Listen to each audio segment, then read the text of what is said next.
Hey, Slick Talkers, thank you so much for tuning into this podcast. And I know that if you love this show, you'll also love my morning show called Good Morning Hospitality with my co hosts Michael Golden and Brandy Canali, as we spend 30 minutes every Monday morning to dive into the industry's top latest news and trending topics. So go check it out on wherever you find your podcasts at Good Morning Hospitality. And you can live stream with us on Monday mornings on LinkedIn, Twitter, Facebook, and of course, YouTube. Now, I hope you enjoy this episode. So for anybody out there listening, and I know this is going to sound cheesy, but I'm telling you right now, if I can do this and I can create something that I'm passionate about, anybody can do it.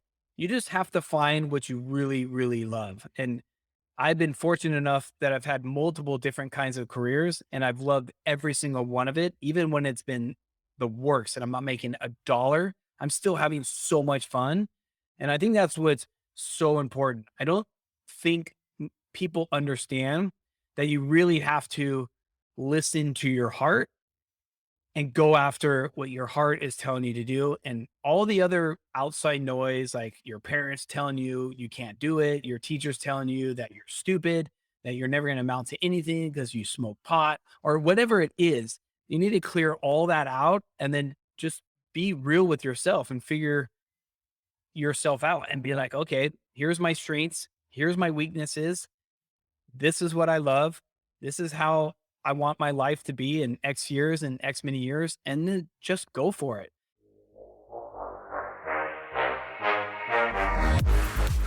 You're listening to Slick Talk, the hospitality podcast, a podcast for those who are in and around the hospitality industry who love, live, and breathe what they do. You can join us for candid and unscripted conversations with hospitality experts and founders as we go deeper into their personal stories while they're sharing their triumphs and trials that got them to where they are today. I'm your host, Will Slickers, and you're listening to an episode of Slick Talk, the hospitality podcast. Now, let's begin.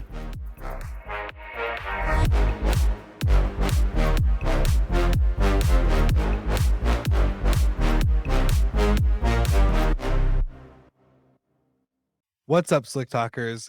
In this episode, we got real. And my guest today, John Hildebrand, joins me because like I say in the beginning of the episode, I just saw this guy randomly pop up on my feed. And I was genuinely curious because he started just making a lot of similar connections. Like all of the people that we talked to, connections that we had just kept popping up. And so I wanted to dive into his story, and John shares a lot about his struggles coming up as a child, going through school, being told that he was stupid by teachers, and just struggling with being where he was. And so, hearing his story and how he overcame this, to then now hearing about what he's doing with his ambassador work at Airbnb, how he is making an impact with his vacation rental homes, how he's helping his city with regulations and fighting the good fight to be a voice for the industry.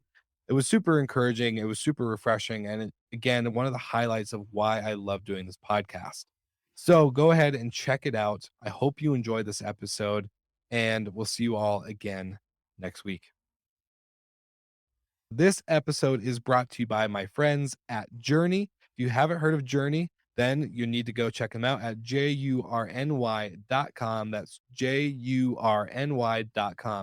Because I know if you are growing your property portfolio like a lot of us in the space are, then hardware is really hard to come by. Let's be honest. Hardware shortages are still happening throughout Amazon and Yale, August, all these types of brands. So get with Journey, do a demo, sign up, become a user of their platform, and they will give you up to 10 free smart locks. So if you're growing your portfolio, or you maybe are into multifamily, maybe you're into boutique hotels, whatever that might be, check them out, because if you can get your hands on 10 free smart locks, then what better deal could you ask for? So go ahead and let them know that Slick Talk or Will Slickers or hospitality.fm had sent you, and you can get up to 10 free smart locks. I hope you enjoy this episode, and we'll talk to you again very soon. All right, everybody, welcome back to another episode of Slick Talk, the hospitality podcast. And as you can see, me and John are rocking out as that intro music plays. But I'm excited to welcome John Hildebrand as my guest today. We're going to dive into a lot of your stuff. But, John, I just want to say thank you for joining the show. And how are you doing today? I love talking anything short-term rentals with people, and we chatted a little bit before, and I'm excited. Super honored to talk with you and, yeah, tell my story. Dude, you have been one like I would say there's been a couple people through my time of being in the industry that like popped out of nowhere basically for me. And you're one of them. I just saw it one day on I think it was LinkedIn. It's when I first saw your face and your name pop up in my feed, and then Instagram, and then just started seeing you everywhere. And so I'm curious more or less like where did you come from? Like what well, like this guy just pops out of nowhere, Airbnb ambassador, you have your own vacation rentals, owned and managed. So like tell us where's your journey really begin for you getting into this space? That's so funny, man. I love that. Well, I guess I'm doing something right if I popped out of Yeah, nowhere and all of a sudden getting discovered. So I appreciate that part. I kind of feel like I have come out of nowhere as a newbie, right? I've been Airbnb since early 2016. I was living in Malibu at the time.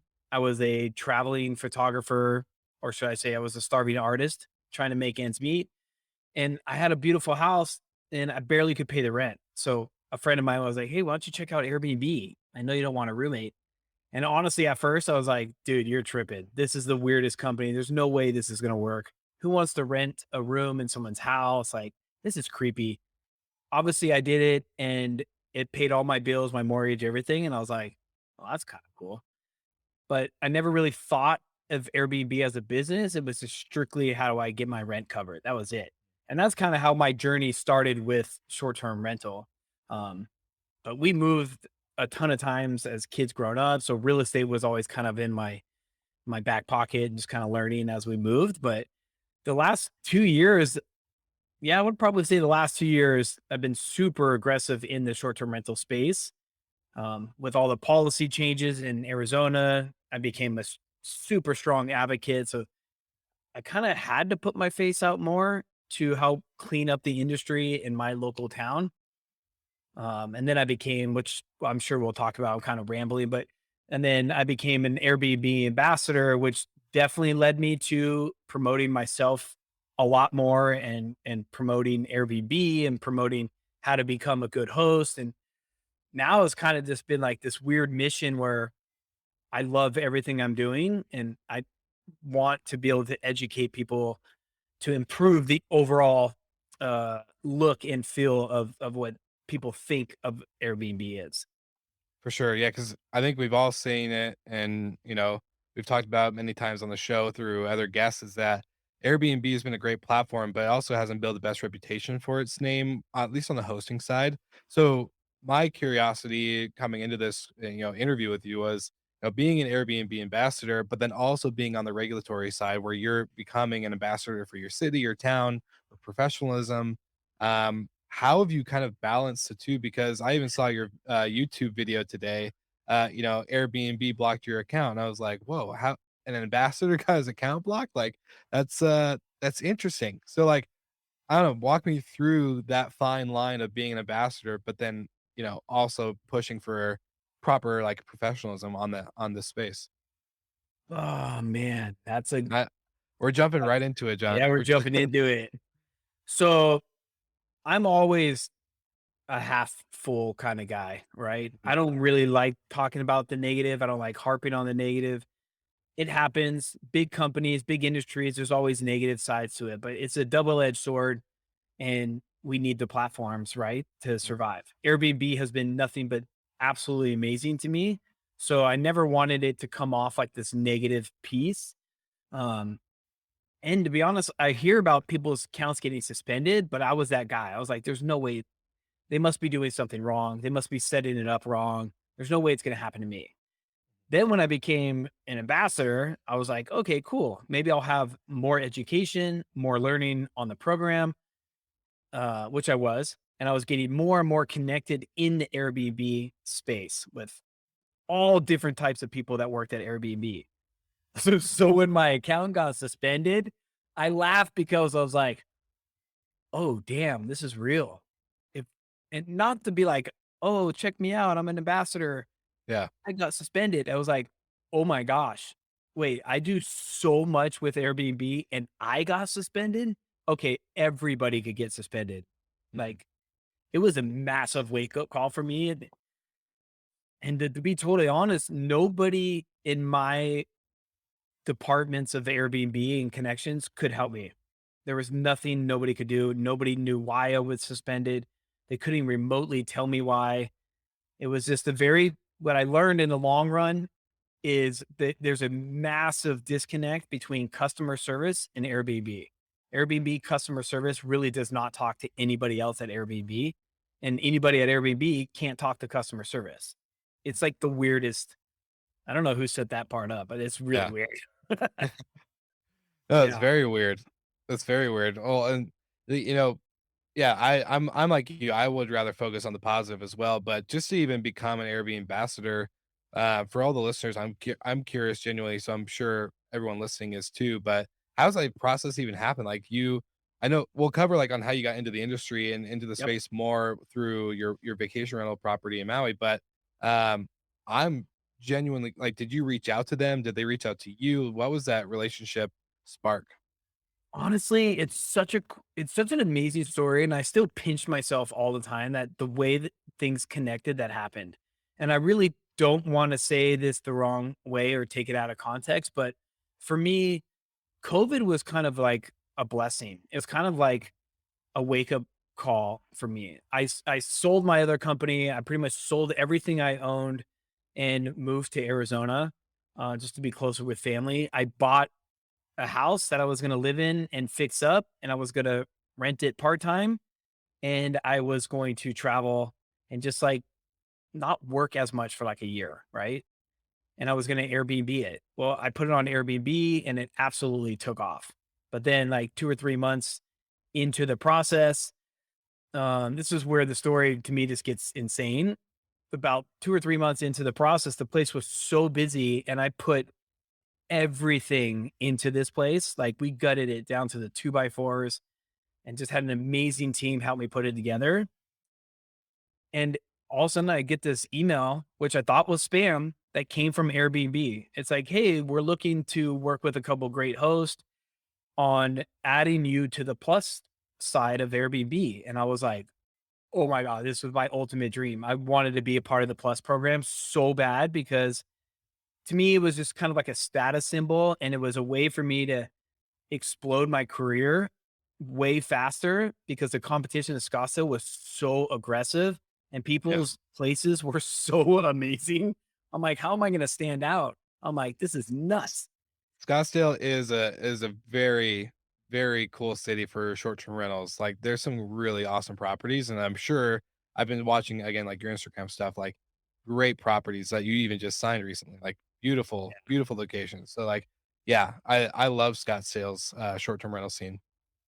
Yeah, it's a look, Scottsdale's been on the map for years about that, and I'll talk about that in a little bit so I don't get Mhm. too sidetracked, but it's there's good and bad. You know, it's a Yeah. little bit oversaturated now. There's everybody and your mother's coming out here and starting a business. It's getting a little kind of crazy, to be honest. Yeah. Yeah, so I'll tell you, I got the email. I was like, "Oh, this must be junk," and I didn't really pay attention to it. And then I got another one. I was like, "Oh man, maybe this isn't junk." So I replied, and we started talking. And they're like, "Hey, we need to send somebody from Airbnb to your place and do the walkthrough." I was like, Mhm. "Oh my gosh, I'm gonna learn so much from this person at Airbnb." I'm like, "This is my chance to like get in the back door." This designer came with the Plus program. We sat down and talked, and she was there for like 3 hours. And she's like, "I don't really think you need to change anything. Like, you pretty much nailed it." I was like, "Wait, really?" She's like, "Yeah, a couple little things like this, like female products in the bathroom and that kind of stuff." I'm like, Mhm. "Okay, I can do that. Maybe add some paint on the wall, change it up." And we started going through the process. And then boom, COVID hit. And then the lockdown and Airbnb like literally wiped out the entire plus department. And I was like Yeah. so close to getting done. I was devastated. I was like so bummed because I worked so hard to get there, and that my team at Airbnb Plus was like some of the best people I've ever been around and work with, and they all got fired. And I was like, oh my God, I feel so bad for all these people.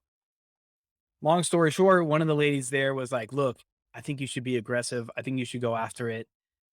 I'm going to introduce you to the photo team because you're a photographer. Why can't you just shoot this yourself? You already designed it good. And I was like, okay. And I went down that hole. I was like, I can shoot it. I can finish out the rest. I will build out my last steps with the plus. And at first, Airbnb was like, oh, I don't know. I'm like, trust me, I can shoot this, no problem. So they signed me up with the photo team. It was like the weirdest storm. Then I got signed up with the photo team. Then they had to educate me on how they wanted the photos to be like dialed in perfectly for plus. And then I just went all out. I just made sure it was absolutely perfect. And Airbnb photo team was like, oh my, these photos are amazing. Would you want to join the photo team all together? I was like, dude, I'm so bored with the lockdown. Like, yeah, let's do it. So I was the last home in Scottsdale to become the plus listing. And I think I was the last home of the entire program before it got shut down. And so I just barely squeezed in there. And the reason why I tell that story is because that's what led me into the back gate of Airbnb. Then I became a photographer just because I wanted to learn more. And I kept shooting all kinds of random stuff for Airbnb for the houses. And I just treated it like a way to get in the back door. It was never about the money because the money was Yeah. really small. I just wanted to learn, meet new hosts, and just get out there. And the photo team liked what I was doing. They saw that I was adding more homes and I was just being a voice. And then all of a sudden, I get another email. Hey, this is I probably shouldn't say his name. Somebody in the Yeah. Airbnb reaching out. We're starting this pilot program. It's called Ask a Superhost.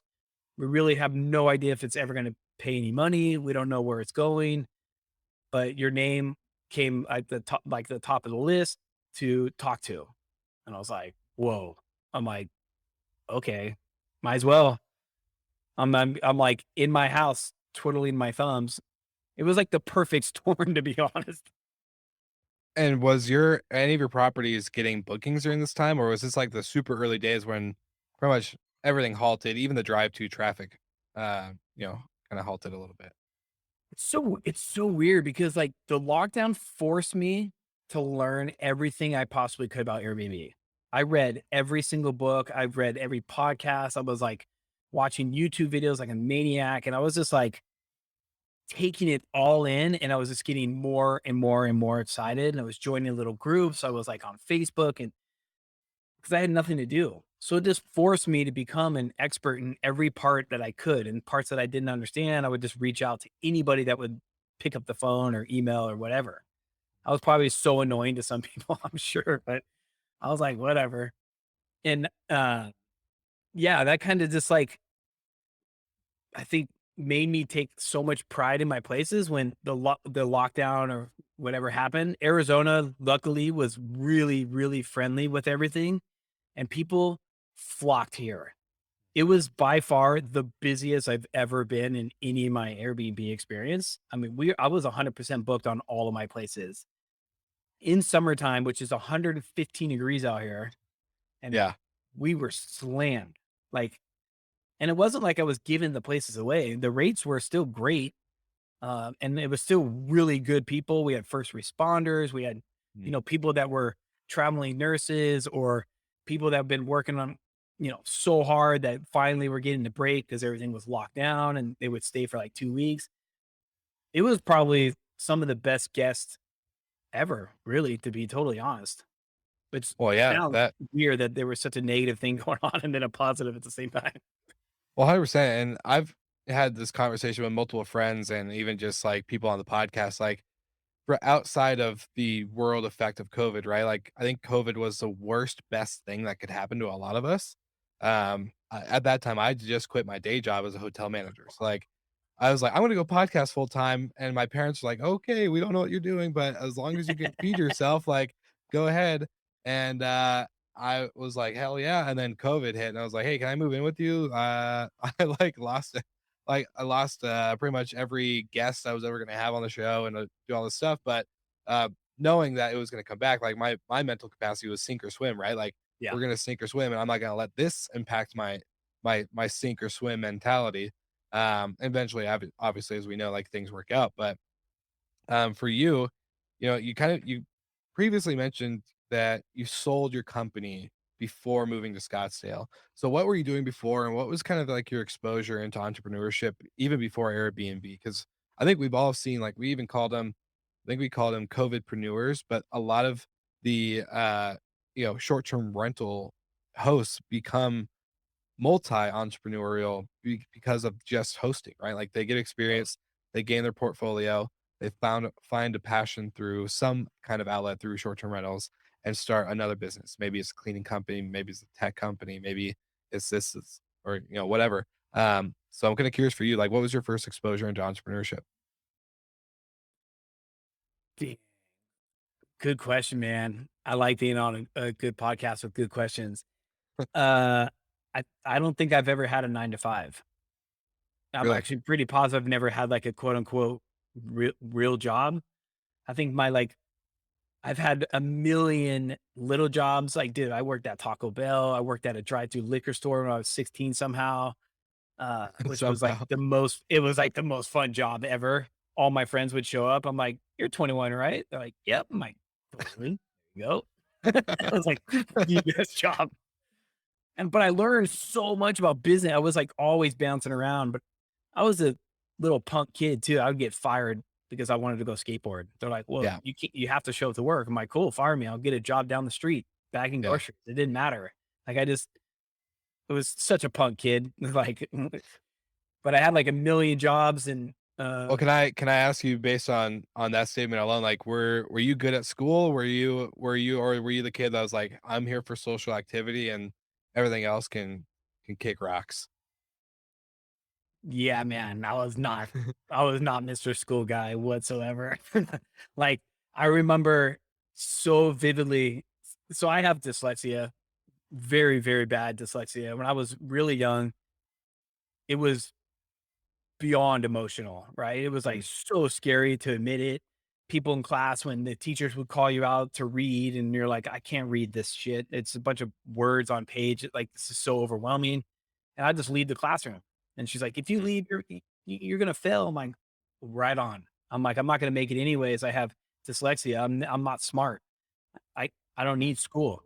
And I had that attitude for so long. And we moved like 20 times as kids growing up, which forced me to like figure myself out more and more and just be closer with my family and my friends. And long story short, I was in high school and I moved from San Diego as a freshman to Texas. And I was like a full punk rock skater kid. And I moved straight into like the ultimate jock school in Texas. And I was like a sore thumb. I got put in a small class because I was just being a pain in the butt. And I wasn't getting educated. I was, yeah. in the small class. So I came home one day and I was like, that's it. I'm done. I'm dropping out of school. I'm moving back to California. I'm going to get some random job. I'll figure it out. My mom's like, okay, cool. No problem. I was like, wow, that was easy. Sick. I'm done. I'm graduate. I'm out of here. I was like 10th grade. She's like, but let's just sit down and we'll go over the numbers and what this all looks like. And like halfway through the page, I love my mom. She's always helping me through school. And she's like, okay, this is how much you're going to make if you get a minimum wage job for the rest of your life. And oh, this is how much your car is, an apartment. This, I'm like, what are you talking about? You pay for my car. They're like, not if you graduate or leave school. I was like, okay, what's my other option? I was like, this is impossible. So long story short, I found this school that was made for kids like me that had major learning disabilities or that were like artists and creative kids or got kicked out of school. And I found it. It was like an hour away from me. And I told my mom and dad, I was like, I want to go to this school. I'll drive every day. I don't care. That's a way for me to graduate. And when we first showed up, it was like all these kids with mohawks and tattoos and smoking out front. I'm like, this is so badass. I'm like, this school is so fun. And my mom was like, there's no way you're going here. Yeah. But we walked in and instantly everybody was cool. Everybody was nice. The one thing that always stuck out is they had a one hallway full of lockers and no locks. They didn't believe in locks. So nobody stole anything. It was like classrooms could never be bigger than 8 kids in a classroom. And then that's what just opened me up to be comfortable in my own skin. I was like, "Oh, wait, there's other people like me. That's cool." And then long story short, that's what led me to photography. The teacher there was like, "Hey, I know you don't like school. I know you want to graduate. Um, why don't you pick up a camera?" So he picked up a camera. He started teaching me photography. He's like, "You can make a job out of this." I'm like, "What? I don't have to learn how to read and write and all this crap?" He's like, "Nah, dude, be an artist." And then by that, I was like full speed ahead. Started taking pictures, did the dark room, and I just went all in. And I ended up graduating a couple months early. Uh, actually got a diploma, which was like not even close to what I was ever thinking about doing. Yeah. Yeah, and my parents were super, super supportive. Otherwise, God knows what would have happened. I don't even know. This episode is also brought to you by my friends at Safely. If you haven't heard of Safely, then you need to go check them out because Safely is such a good product and a must have for any short term rental operator from host level down to being a big property manager. So I know we have lots of issues when it comes to parties or potential damage that comes into having guests and strangers stay in your home, but you can actually use Safely as a big barrier between your money inside your pocket to then the money that a guest would have to pay. So the reason why I love Safely is because whether you get makeup or stains on perfectly clean and white linen, yes, that does happen. When an asset owner is coming to you to protect and manage their asset, there needs to be a big wall of trust. And honestly, it's very hard to get someone to trust you with that type of investment right out the gate. But I've been able to personally use Safely as a anchor, so to speak, for trust because showing them that we not only protect their home by vetting guests, by implementing smart tech and noise devices into the unit, we also make sure that we are protecting ourselves, the guests, and the homeowner through Safely. So go ahead, check them out, let them know that Will Slicker sent you from Slick Talk, and they'll make sure you are in great hands from there on. Now back to the episode. Well, I'm kinda curious because I love stories like this, right? Like, I know this is gonna tie into your style of short-term renting, like, rental hosting and all this other stuff, but, like, you said earlier on just saying, like, it you went down this route to, like, kinda discover yourself, and going through that, like, I struggled with massive amounts of depression as a kid, like, just class clown, like, I could put on a face, but home, I didn't feel relatable. I had a, brother with, Down syndrome, so, Mm, just never felt connected to people, even though me and him are still really close. Like, it just was so different growing up, and I hated school. I always had totally. a hard time sitting down and focusing, like, and I never no one exposed to me that entrepreneurship or, like, owning a business was even a possibility. Like, I just, like, would drive down, like, through Seattle or whatever and look at all these tall buildings, I'm like, that was just, like, there. Like, that was just Yeah, there one time. I never thought that, like, someone created this brand, this business or whatever. I just, like, it's there, it just exists. so cool. And so, but, like, for you, like, what were some ways that you really had to, like, hone into, like, okay, yes, I struggle with dyslexia, but, like, did you have anything that you did outside of, like, even photography too, just, like, to really because I believe this personally ties into how you've formed your business now, like, how you've gotten to this place, right? Like, Yep. there's something inside of you that triggered, whether it was as a kid or through that school, um, that really kinda pushed you to become who you are. So is there any particular moment or, like, thing that you did that really triggered that? I'm going to that school. It was I can't even remember the name of the school. I think it was called like Bending Oaks High School in Texas or something like that. But honestly, that really changed everything for me because I never saw those type of kids before. I thought I was just the only one that was like stupid. That's all I ever heard. My teachers would flat out tell me, "You are stupid. You're not going to make it." I'm like, isn't the whole point of coming to school is get like encouragement to do things? And like, it just didn't make sense to me. And the only people that were ever supported me were my parents. Like, I got kicked out of school one time for a week because I had a skateboard shirt on that said "shove it," and my mom was like, "You're kicking the kid out of school for wearing a t-shirt? How does this make any sense?" Yeah. And I just couldn't. It was so hard for me to grasp that attitude, and it just that school was all about it. No matter what I said or what I was concerned about, the school encouraged it. They would, like, sit you down. Even if it was right or wrong, they would still go through the steps and the Mm. scenarios. Be like, "Okay, I see where you're coming from, John, but in the real world, this is not how it works. You have to communicate, you gotta do this, you gotta be able to do that. There is other people like you." And then they set me down and were like, "Look at all these amazing people. What do you find in common about some of these people?" And they were like, I don't even know off the top of my head anymore. That's how long ago it was, but it was like Steve Jobs, like all these crazy people doing like over the top things. And they're like, "What do they all have in common?" I'm like, "I don't know. They're super successful." They're like, "No, they all have dyslexia." And I'm like, "What? That's impossible. Look how successful and awesome these people are." They're like, "They all have dyslexia. Don't Mm. let this change your whole life. This should be who you are. You should be proud of this. This is going to make you creative. This is going to make you successful. You need to embrace it." And then ever since then, I was like, "Oh, okay. That's cool. I'm down." And then I just didn't care at that point. I Yeah, did not care. People like, "Oh, you can't write." I'm like, "Cool, right on." I'm like, "You either like me or you don't like me. But if you hate me because I can't write or spell or whatever, then there's no way I could ever be friends with you anyways. Like this yeah. doesn't make sense to me. Everybody's different." It's all good. Dude, So that's so kinda crazy. like led me to have that attitude where like it's all like I love everybody, obviously, but it's all about me. I have to make things work for myself in order to make everything else work. People will help 100%. you along the way, but it's about you. Nobody's gonna hand you a spoon. Well, maybe some people, but Yeah, you gotta work for what you want. You know, if you want something, you'll figure it out, basically. 100%. Well, it's crazy to hear just that what a difference positive reinforcement would do to someone. Like I'm gonna call her out on. I haven't said her name in who knows how long, but Katie Deal, my sixth grade teacher, always told me I was dumb too.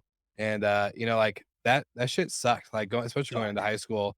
So like just to hear that you had somebody come in and be like, "Look, you're awesome, and these are people that are awesome just like you," and like that positive reinforcement. So it just, I think it's so underestimated when it comes. It's not like we always. I don't think humans in general need to always be praised or always be, told that we're great because like sometimes like look, we make bad decisions, we make dumb choices, we don't think things clearly. Like obviously there's that, but Yep. um, that just I think being shown what is possible is so underestimated, especially in that young of an age. So that's really cool to hear because I think like 100% like this stuff all applies to leading up to your hosting journey and to where you are today. So thank Yep. you for sharing that. Like seriously, super, super inspiring. I'm kind of I'm very passionate about audio. I'm very passionate about podcasting. So being now getting for you into being an Airbnb ambassador and getting to also be involved on the regulatory side of things for your destination, right? Like being you said earlier, being a voice, like you get to be a voice. What does that mean to you as an ambassador and just even an operator daily? And then also, where do you think the industry can come together to be a louder voice when it comes to regulations and professionalism from short-term rentals in general?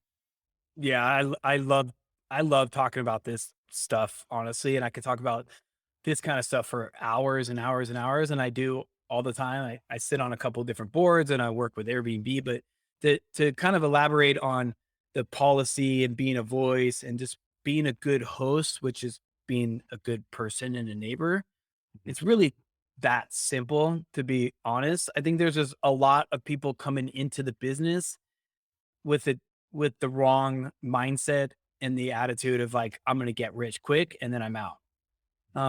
And it's sad, but it's like that with every single business there is. There's always gonna be like somebody trying to cheat the system or just make a quick buck and get out of there. And I think it's our job and our duty to help clean up that system and let people know that they're not really wanted in our business to do that because this is a lot of people's livelihood. I have no idea where I would be if I wasn't doing this. So the only way to protect that was to stand up. And a company called Rent Responsibly, if you haven't heard of them, you should 100% check them out. They're like the best people on the planet for how much work they do for advocacy work is mind blowing.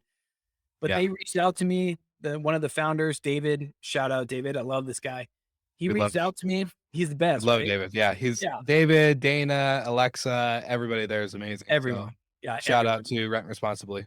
Definitely not singling out just David, the whole team over Yeah, there. the whole team. Yeah, yeah, But yeah, they reached out and they're like, "Hey man, Arizona's under attack. Would you wanna help?" And I was like, "Look, man, there's a couple things I'm scared of more than anything in the entire world. It's public speaking and talking about government policy and that kind of stuff. I'm not the right guy." And David would not let me say no. He's like, "Well, why don't you just like join some talks with us? We'll educate you. We'll teach you how to talk. We'll teach you this." And I'm like, "Dude, I can't do it. Like, I can't do it." He's like, no, no, you got it. It's fine. I've seen you. Da, da, da. And he just like helped me understand how important it was. And if I didn't do it, there might not be somebody else that would do it. And I'm like, I only have like 2 listings. Like, what about the people that have like 500 listings? Like, why don't they speak up? He's like, some of them do, some of them don't, but every voice matters. And I was like, okay.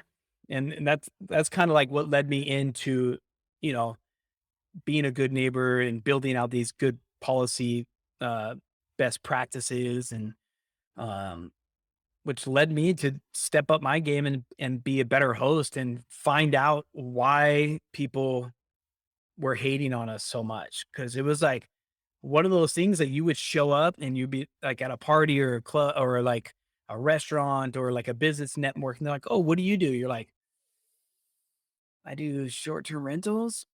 They're like, "Oh, that's cool." You're like, "Phew." Or you'd be like, "I do short-term rentals." Like, "Oh, I hate you. I hate Airbnb. You guys are the devils." I'm like, yeah, "I didn't say I'm sell drugs or anything." Like, what just yeah, happened? yeah. That's Yeah. yeah. Well, that's usually one or the other, right? Like, especially when I talk to my hotel friends, so they're like, "Oh, you have a short-term rental company? You're the worst." Like, we like, "Ah, well, thanks for that." But, uh, you said you learned a lot on the way. So, like, I'm curious from from being to 2 listings to how to the amount of listings that you have now, what were some things like you've said a couple times even on the episode, being a good neighbor. So, like, I think that's, like, the most underestimated thing when people get into short-term renting is like, "Hey, I'm gonna put up this property, I'm gonna make money, it's gonna be passive income." Then they find out it's not passive income, it's really a lot of work, and then they realize that, like, the same thing that happened at short-term rentals are what happened at hotel rooms. It's just in a bigger space now. Parties, unwanted guests such as, maybe drug traffic or even sex trafficking, uh, all sorts of other stuff. So, what were some things along the way that you were like, I need to either implement a better practice or a better tool? Yeah, great question again. So 2 things about that. I think it's 2 sides of the story, right? And I'll talk about the what I like to call is the people that don't know, like the neighbors that hate you or the organizations that hate short-term rentals and whatnot. Unfortunately, a lot of them just see the 1% of the news and just assume that every host is gonna be the devil and every house is gonna be this giant party and they're gonna ruin the industry and the neighborhood and all that stuff, which sadly is not true 99.9% of the time. Most of the time, it's a legit person trying to host and make a living and, enjoy the house themselves sometimes. So, one of the biggest things was trying to better understand that side. I'm a pretty open-minded person and I have no problem if they want to talk to me. And it's so funny that and there's these sides but there really is like a split and I've had many meetings in person with the opposing side and tried to come up with reasonable and regulations together because there's no way nothing's going to change if we both can't come to an agreement. And once we sat down for an hour, we both put up our own guards for a little bit, and then we both realized that like a lot of the things that we're complaining about, we're on the same common ground. And that was a huge breakthrough for me because I was like, okay, I understand their frustration. I really do. And I feel really bad for people that have to live next door to a hell house. But let me help you educate the host maybe. Maybe let me help you shut the house down. Let me help you show you what laws are already in place that this person could be in trouble. Like, let's work together. There's no point for us to split the sides apart because there's so much that you want that we want as well. And I think that in Arizona made a huge difference finally because we were able to take a step back and realize, okay, for us to save the industry, we're going to have to bend a little. We're going to have to give a little. And then we're going to have to clean up our side on our end as well. We're going to have to police ourselves. So I think that was like one big side of it. And then, of course, the other side is host. Unfortunately, you can't get mad at every single host. They're starting a new business. There's no college, there's no high school, there's no exam. And I might get hate on this, but I've been talking with a bunch of other hosts about this. I almost feel like hosts need to go through a certification, like a real estate license or something at this point. The industry is really big. There's a lot of people that join the industry, and I get it all the time because they ask me, they're like, "Hey, am I supposed to have a permit? Or am I like, how do I protect myself on the house? How do I screen my guests? How do," and they just don't know. So you can't fault these people for not knowing. Yeah. They just there's nowhere for them to know. So like our stuff like our groups are trying to help educate these new hosts. Like, hey, this is how you get a permit. This is how you should do it. Here's all the laws. We're going to do a webinar on the law, the latest update of the laws. Like, it's our responsibility as host, good host, to come together and teach all these other hosts that are going to manage their own house or their own property. Or maybe one day they want to do like 4 or 5. But yeah, it's just growing really, really fast. And we can't blame either side. It's just the whole entire thing needs to just have more education and resources to abide by the laws, I guess, or however you want to say that part. Yeah. And my thing is I don't think it's actually sides, and I think Dana from Rent Responsibly can actually word this a lot better than I can, but a lot of the time it's not that it's the host against the neighbors or the host against the city or whatever. It's the host and the city against the bad apples that come in and become that 1%. Like, granted, can we control everything that happens? No. But can we at least pick up on red flags? Like, we know red flag reservations. Can we pick up red flag hosts? Can we pick up these things that, obviously people have, come in for the wrong intention? I think that's the biggest thing. And it's sad to hear, even just, when you're talking with David, like, even some of the vacation rental management companies that have 500 listings or 500 properties don't speak up. And it's like, this is your legacy. You've built up this portfolio, this company, this brand, and you don't want to protect it for the Yeah. longer term. And so Yeah. I think I I wouldn't say like a revival, but I just definitely think there needs to be more of a spark for passionate people like you and the Rent Responsibly team, and like even Thuron Lewis and like a bunch of other people I Yeah. could think of that come in and are like educating the space. My question to you coming out of this is more or less like, I see a lot of courses be created, right? Like, hey, join my mastermind or this, like my online course for whatever. I don't, and I'll personally say, I don't think we need more courses and masterminds. I think we just, like you said, kind of more industry standard, like, hey, this is what you need to know when you get in, like kind of a vacation rental 101. Yep. Um, what are your thoughts when it comes to this? Like, because I've even seen you, like, you have students, and I know you got really good educational content on your YouTube channel.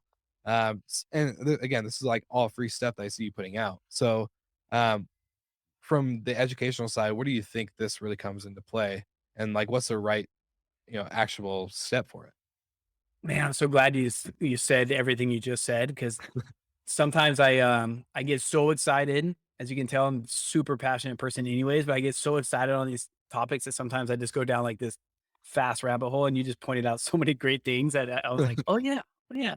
But what I think to dissect that question a little bit, like the education course is one part of it, but on that is cities are, and I'll get some hate on this for sure with certain cities, but cities, right?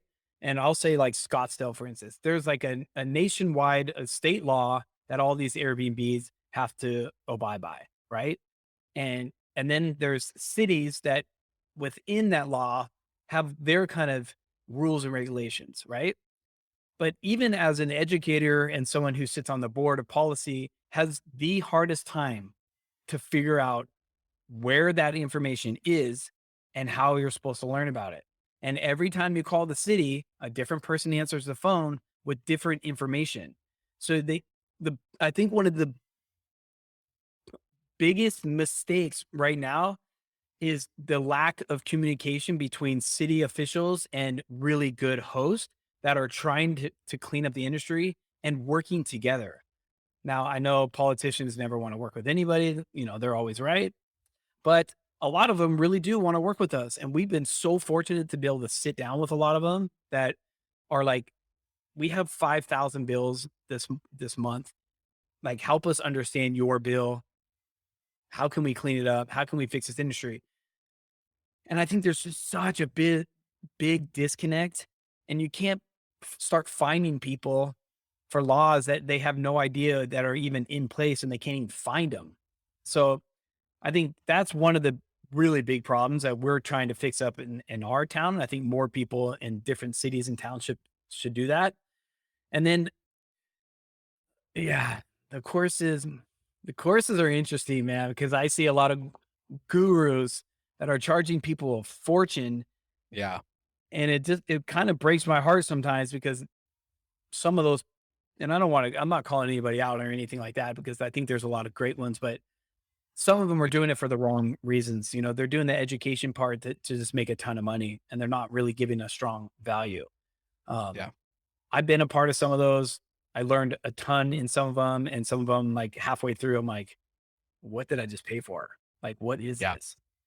But there is some that I personally work with. This guy named Rob Built. He's awesome. He's got a course, and I speak on his course quite a bit because there's just insane amounts of value. So I do see the value in that. I feel with a course, if someone like me really wants to get in the business and there's no one to turn to, and I'm willing to pay money to help advance that and get real education, I feel like if I pay money, I'm going to work harder to figure it out.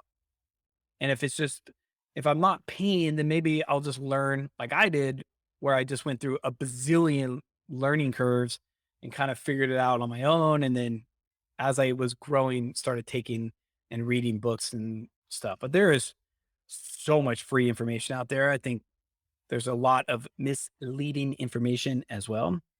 But like I said, if you're a brand new host, shameless plug, if you're a brand new host, take advantage of the Ask a Superhost program because it's 100% free.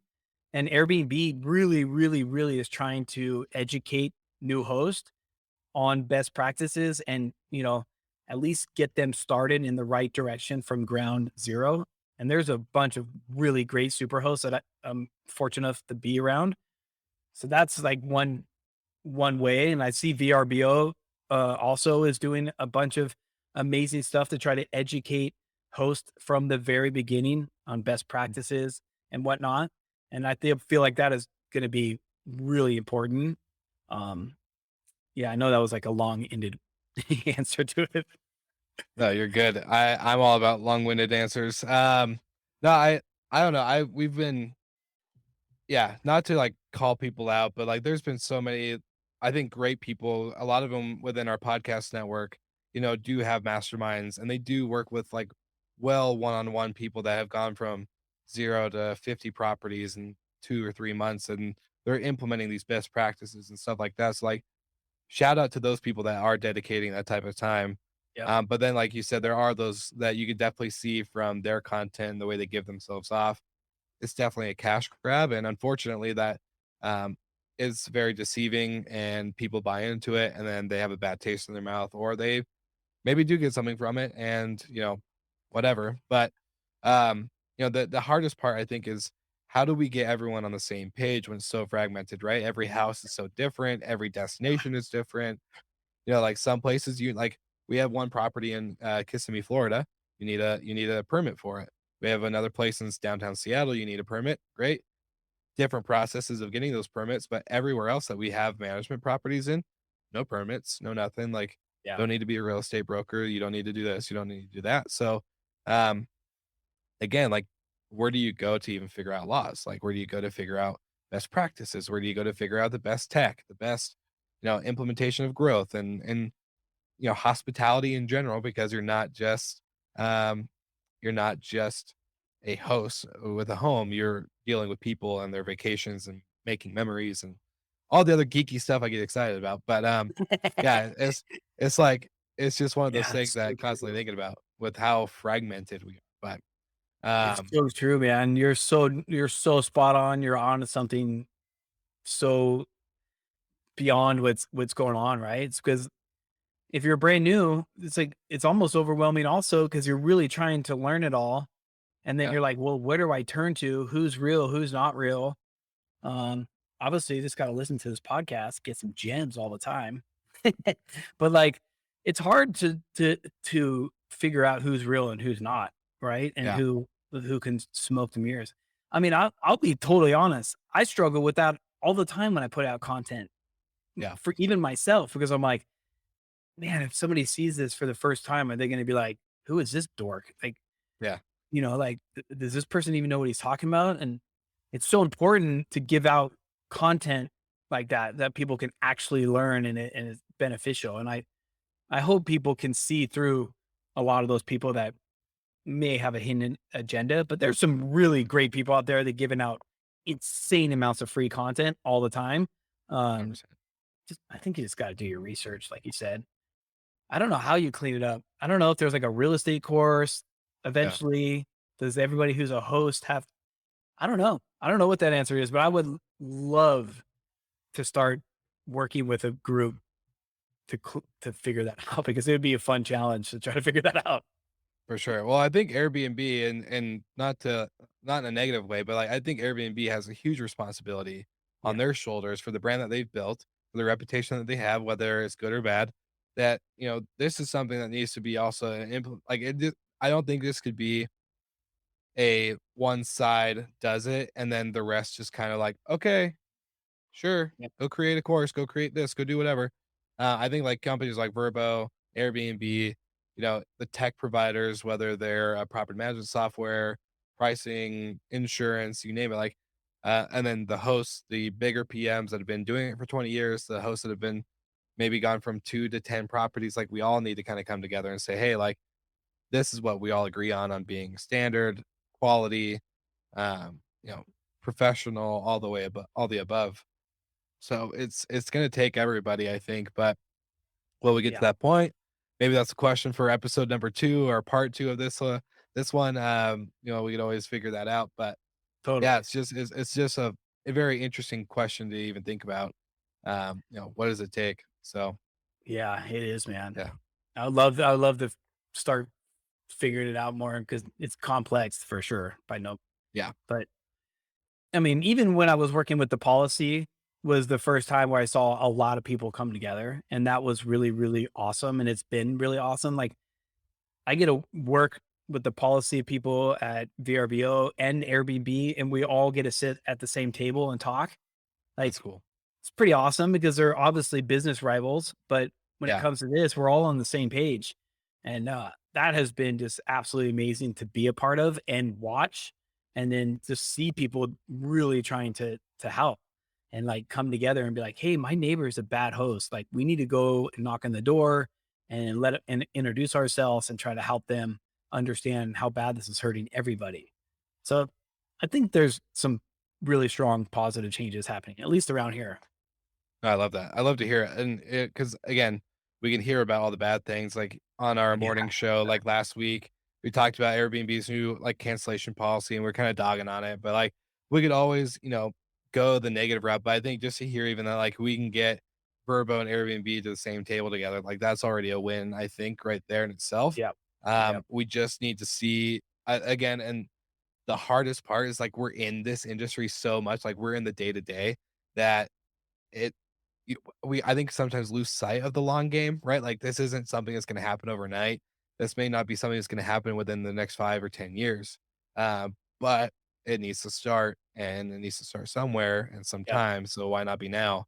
Um, so yeah. Anyways, I can go on forever, but John, Me I too. want I to. can too. Let's go. I was like, I want to respect your time and everything that you got going on.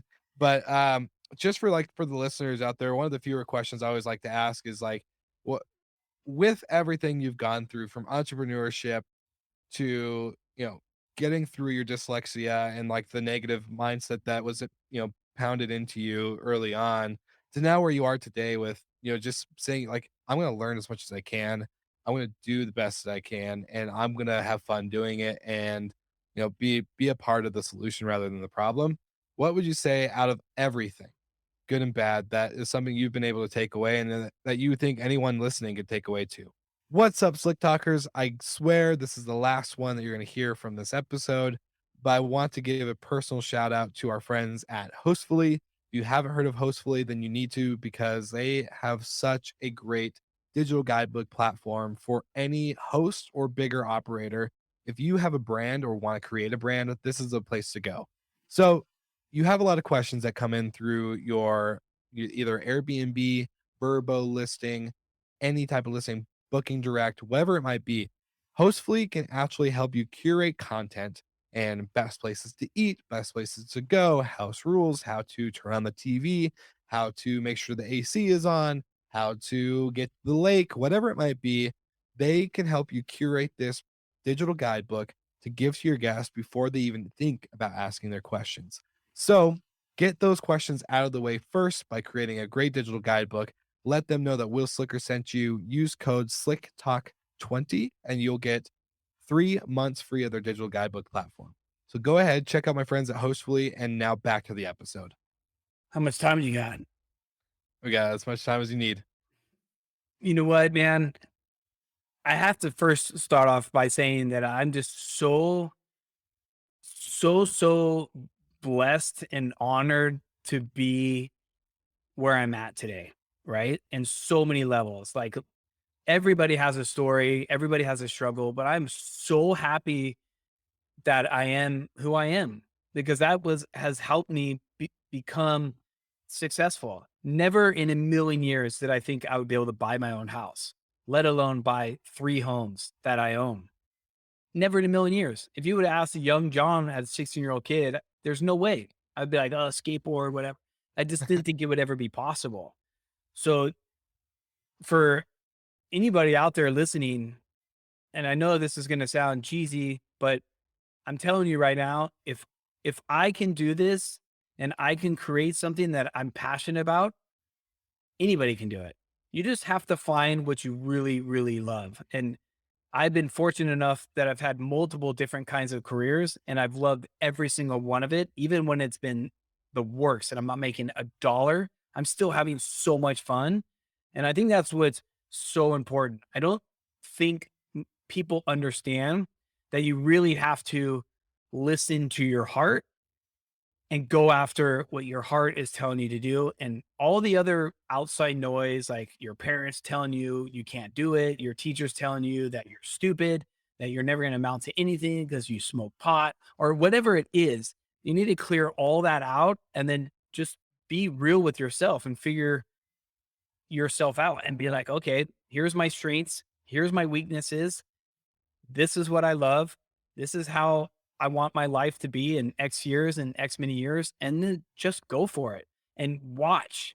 I'm telling you right now, because I've seen it firsthand when I started writing things down of like, I want one house, I want two house, I want X amount of dollars, I want to be happy, I want more freedom. Once I started really mapping my life out, it just kept happening.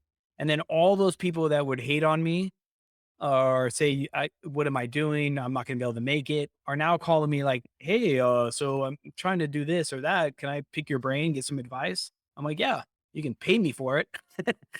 But it's just like it's just funny how all of a sudden things will change, right? You just have to. I know it sounds cheesy or whatever, but my dad is like the prime example, right? He grew up dirt poor, had nothing, got his way to college, started getting a job, didn't finish college, and then became the executive vice president of New York Life Insurance, which is pretty much the biggest insurance company in the United States with no degree. And he always would push us like, hey, I did what I loved and I knew where I was going. And if you are diehard in what you love and you know the direction you want to go, and you're a good person and you're going to keep pushing good vibes out and just work really, really hard, you can achieve whatever you want. And I think that's like always stuck with me that like, no matter what, if you work really hard, I'll figure it out. Somehow I'll figure it out. And I've been insanely honored to like build trust with people to let me manage their house if I don't own it, or let somebody partner with me and we'll buy a house together and I'll do everything, and just growing slow and just learning. Don't forget, literally always learn. I'm always, always, always learning and educating and listening to podcasts like this, and just like I'm a sponge. So I know I kind of went off on a tangent a little bit, but I am passionate about that, and I'm really passionate person anyways. But I just think you got to go and do what makes you happy, basically. 100%. And yeah, and well, and you never know where that's going to be. Some people think I need to be a firefighter, I need to be a police officer, I need to be a pastor, or this or that, and then all of a sudden you get stumbled into this thing called Airbnb or short-term rentals or hospitality or restaurant management or revenue management or retail, e-commerce. Like the amount of stuff that you can fall into nowadays is pretty awesome. So Yeah. thankfully, we're in this generation where we don't have to just pick like a trade job and work it for 30 years and retire. We can actually like find something that we're actually really passionate about. So I seriously love everything you just said. And then the last final question, where we ask every guest, where can people find you if they want to reach out or connect or learn more about who you are, what you're Should I just shut down all my channels? You're like, all of them? like- yeah. You're like, well, you just popped up out of nowhere. And you did say it. You can pretty much find me everywhere at this point now. My Instagram, I'm really, really active on my Instagram. This is John Hildebrand Sicky. Sicky is kind of my nickname. I'm on YouTube under Hildy Homes. My website is hildyhomes.com. You can see all my listings and some advocacy stuff that I'm working on and whatnot. But yeah, I'm pretty open. I love reading the comments when people write comments of questions and stuff. So yeah, reach out. I'm on LinkedIn. I'm on Oh, don't even get me started on TikTok. I think I'm too old for TikTok. I can't figure it out for the life of me. I But always other than tell that, people yeah, I'm a everywhere else. yeah, I always tell people with TikTok, I'm a consumer, not a producer of content there. I'm trying to like repurpose my reels into Yeah, TikTok, and it's really rough. So it's rough. It's yeah, rough. Yeah, it's rough. Yeah. awesome. Well, I want to say personally, thank you for jumping on the podcast and just being as open and vulnerable as you have been, and just for sharing your story. I think this is what I love to do, and so like just to get some enjoyment out of this conversation. I think I get a lot more out of this than a lot of our listeners do sometimes. But at the end of the day, I just appreciate your honesty and your openness, and for everyone who's out there listening or watching this live stream or the replay, just know that you can check out everything in the show notes and connect with John directly. If not, I'll be happy to make an introduction. Yep. But until next week, we'll see you all again very soon.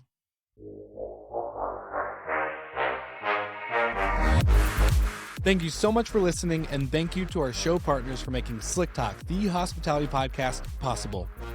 We hope you enjoyed the show, and we would love to connect with you outside of the podcast. So you can follow us on all of our social media channels for daily hospitality content, or find us on slicktalkthepodcast.com. And don't forget to rate, review, and subscribe so you never miss an episode. I'm your host, Will Slickers, and we will see you guys all again next week.